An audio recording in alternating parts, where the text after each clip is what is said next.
상가 임대인이 권리금을 회수하려는 임차인에게 신규 임차인한테는 시세대로 월세 100만원 받겠습니다.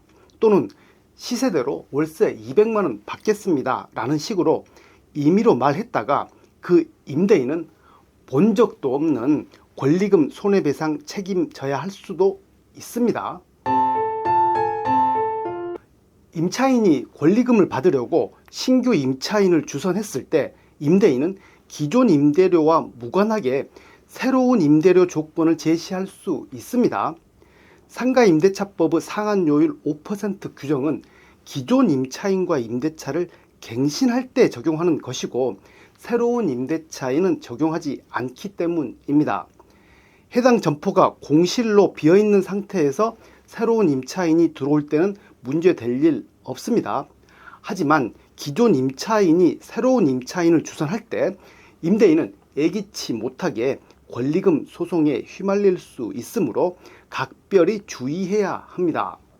임차인이 임대인에게 신규 임차인과 권리금 계약 체결했는데 임대료 조건은 어떻게 하면 좋겠습니까? 라고 연락을 했습니다.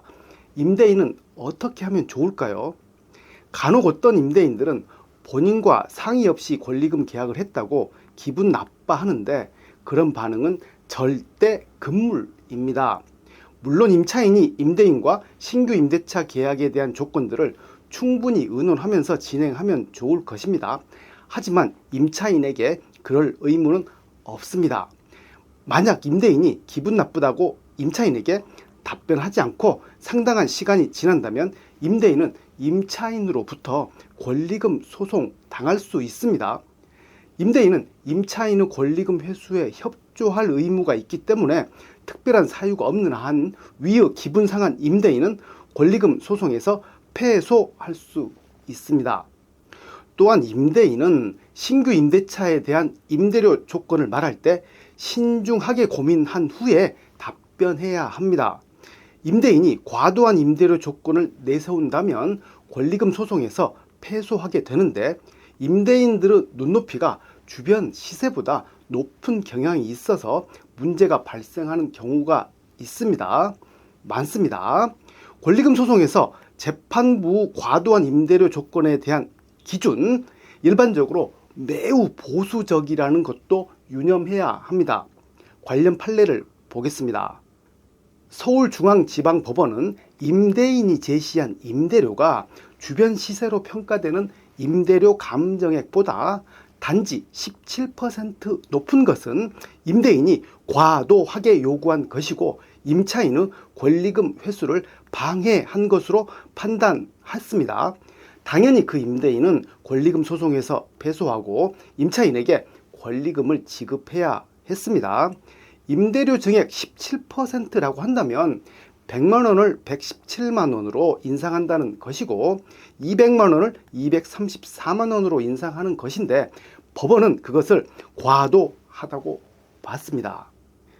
임차인이 신규 임차인을 주선할 때 임대인이 권리금 소송을 당하지 않으려면 또는 권리금 소송을 당했어도 패소하지 않으려면 유념할 점이 있습니다.